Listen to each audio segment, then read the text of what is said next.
தமிழ்நாட்டு அரசியலில் இதுவரைக்கும் பார்க்காத புதுமையாக முதலமைச்சர் பொறுப்புக்கு வந்த மாத்திரத்திலிருந்து பல்வேறு தரப்பட்ட அரசியல் தலைவர்களை அடுத்தடுத்து சந்தித்து வருகிறார் முதலமைச்சர் விஜய். முதலமைச்சராக பொறுப்பேற்ற ஒரு சில மணி நேரங்களிலேயே அவர் போன இடம் பெரியார் திடல். வேப்பேரியில் இருக்கக்கூடிய பெரியார் திடலுக்கு போய் பெரியாருக்கு அஞ்சலி செலுத்தி வணக்கம் வைத்து முதுபெரும் தலைவராக இருக்கக்கூடிய திக தலைவர் திரு கி வீரமணி அவர்களை சந்தித்து வாழ்த்தும் ஆசியும் பெற்றார். அதைத் தொடர்ந்து நேற்று யாரும் எதிர்பாராத திருப்பமாக அவருடைய முன்னத்தையராக முன்னாள் முதலமைச்சராக இருந்த இதற்கு முந்தைய ப்ரீடெசஸராக இருக்கிற திரு ஸ்டாலின் அவர்களை அவருடைய சித்தரஞ்சன் சாலையில் சந்தித்து பேசினார். அதைத் தொடர்ந்து அண்ணா நகரில் திரு வைகோ மதிமுக பொதுச் செயலாளருடைய இல்லத்துக்கு சென்று அவரிடம் வாழ்த்தும் ஆசியும் பெற்றார்.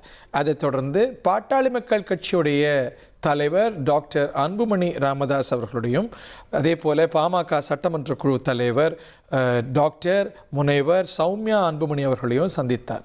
அதைத் தொடர்ந்து நாம் தமிழர் கட்சி தலைமை ஒருங்கிணைப்பாளர் திரு சீமான் அவர்களை சந்தித்து அவருடைய இல்லத்தில் பேசினார். இன்று அந்த சந்திப்புகள் தொடர்றதை பார்க்கின்றோம்.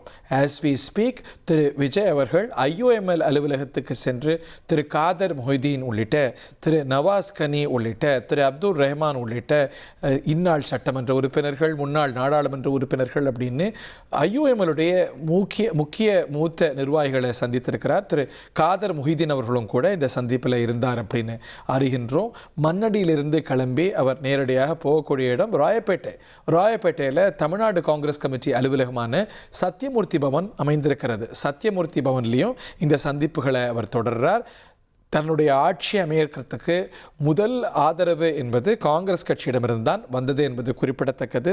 திரு ராகுல் காந்தி அவர்களும் அவருடைய பதவியேற்பு விழாவுக்கு வர மேடையிலேயே அமர்த்தியிருந்தார் திரு ராகுல் காந்தி அவர்களை.